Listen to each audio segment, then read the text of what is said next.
Ahoy there, shipmates, how you doing? Right, let's start with presidential hopefuls and the money they're making. Barack Obama, Mitt Romney and Newt Gingrich. These are last year's monies coming in. Barack Obama, 1.7 million. He made most of that. I think he's only $250,000 for being president. The rest is for writing books and whatever. Mitt Romney does whatever he does, gets most of his from capital gains. And Newt Gingrich gets $3 million from here, there and everywhere. And how much tax do they pay? Federal income taxes, including payroll taxes, which don't obviously add up to much. But as a percentage, Barack Obama 26.8%. Mitt Romney 13.9% and Newt Gingrich 32.2%. So Newt Gingrich paying $1 million in tax, Mitt Romney paying $3 million in tax, and Barack Obama paying $500,000 in tax. Does it mean anything? I suppose if anything you'd say, well, vote for Mitt Romney. He knows, as long as what he's doing is legal, he knows how to keep the budget well balanced by paying as little taxes as possible. So maybe he'd be better in charge of the money of the United States of America. Moving swiftly on. Washington, the Federal Reserve, declaring that this is yesterday. New York Times, yes. The Federal Reserve declaring that the economy would need help for years to come. Said Wednesday it would extend by 18 months the period that it plans to hold down interest rates in an effort to spur growth. It isn't working yet, but after the first projection, they put the projection out further and the growth will come. The Fed said that it now planned to keep short-term interest rates near zero until late 2014, continuing the transformation of a policy that began as shock therapy in the winter of 2008 into a 6-year campaign to increase spending by rewarding borrowers and punishing savers. This is an interesting Doug Short chart. It's hard to get your head round it, but I've mainly only put it in for a lot of what the Fed is doing is to keep asset prices up, and one of the main asset prices it wants to keep up is housing. If you look at the blue line, this is the Case-Shiller composite index, house prices going up and up from 1976. The red line is the 30-year conventional mortgage rate based off the Fed funds rate.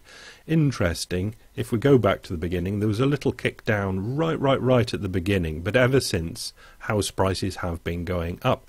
Presumably, right at the beginning there, they were going up because inflation was raging, all the numbers were increasing, but then interest rates tipped down and have been tipped down for the last 30 years, and people have been buying houses because it's costing less and less in interest to buy houses over the last 30 years.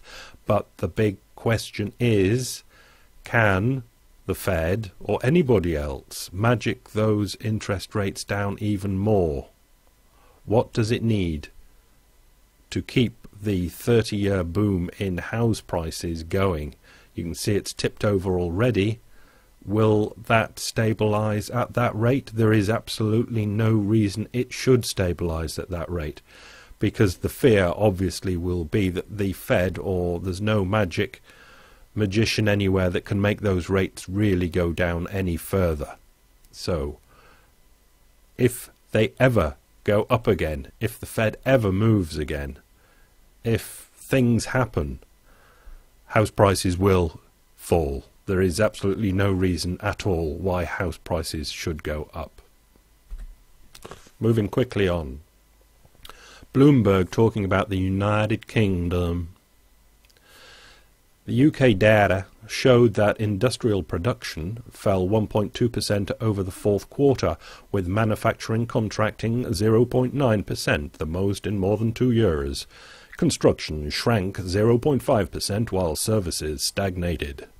In 2011, GDP rose 0.9% versus 2.1% in 2010. 2010 wasn't a bad year. Well, it was a good year, but that was only a growth increase of 2.1, and these guys love their growth increases. But this is now looking a bit shabby. With a government constrained by its pledge to all but to eradicate, this is nonsense, isn't it, a budget deficit of 9% of GDP, similar to the United States, that's wildly big by any standard. Pressure is growing on the Bank of England, the British Fed, to expand its £275 billion bond buying programme, more QE from the Bank of England, and Bernanke yesterday also said that more QE was on the table for the United States. With inflation falling back and wage growth subdued, there is scope for interest rates to remain low and, if necessary, for further asset purchases to prevent inflation falling below the 2% target. King, who's the Bernanke of the BOE, said late yesterday, all saying the same thing. We'll keep rates absolutely on the floor and more QE, if and when necessary. This is a lovely chart. It's good to find a chart. I've been through it so many times, but the United Kingdom Statistics ONS office website is a shambles. Anyway, this is beautiful.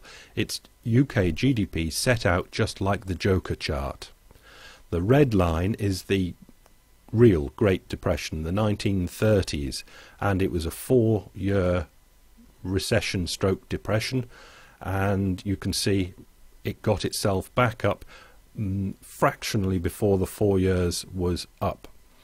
And good on them. The green spotted line is the double dip recession of 79 and 81 put together this time. And you can see that pushed out marginally further than the Great Depression, just about exactly on 4 years. The other two recessions were the biggest recessions post Second World War, and the little black spotted line with the triangles in, the black line with the triangles in, is this Great Recession thing that is ongoing around the place. And in the UK you can see it's not made it back anywhere near to where it was at the start of the recession.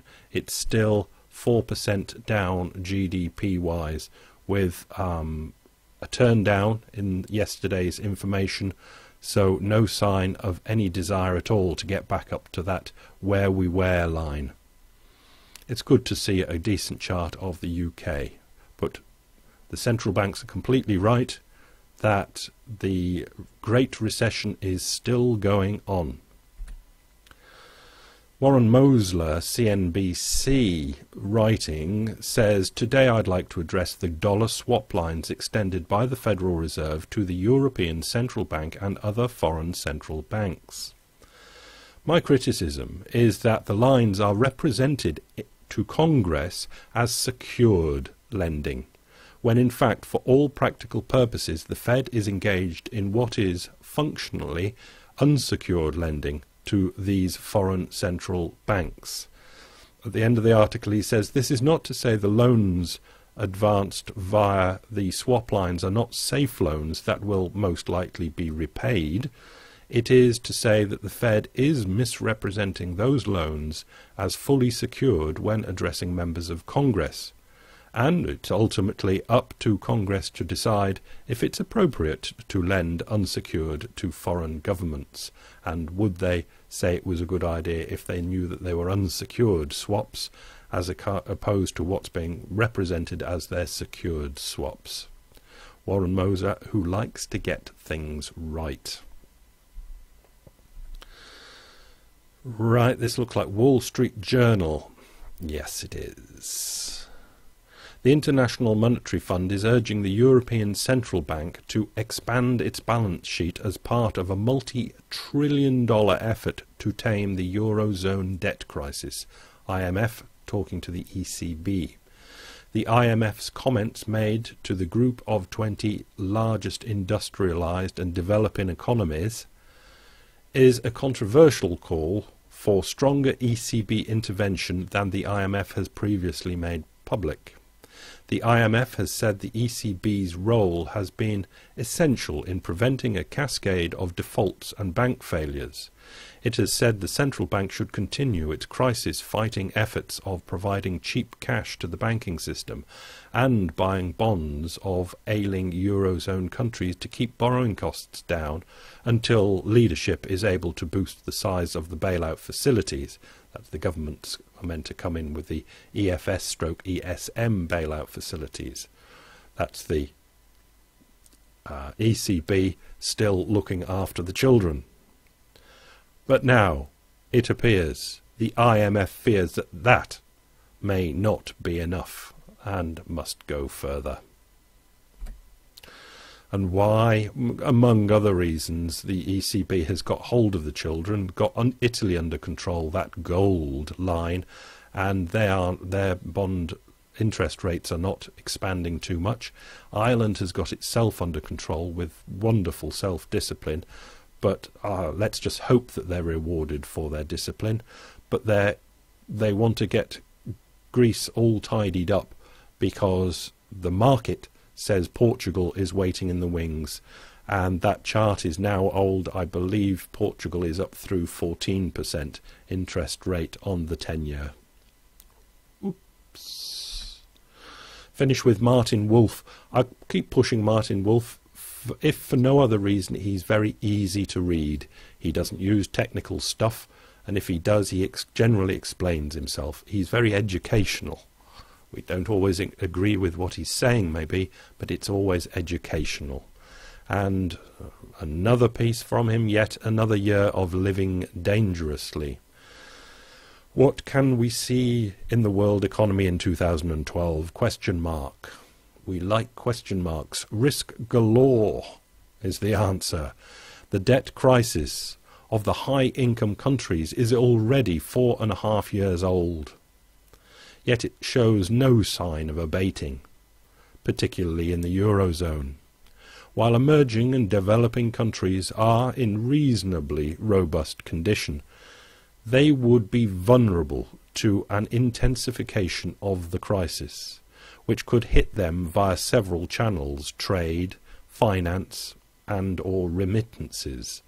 Many countries, both high-income and developing, are in a weaker condition than they were in 2008 and would, accordingly, find it harder to respond effectively. And this is why all the supranational bodies and central banks are panicking their little socks off to try and keep that next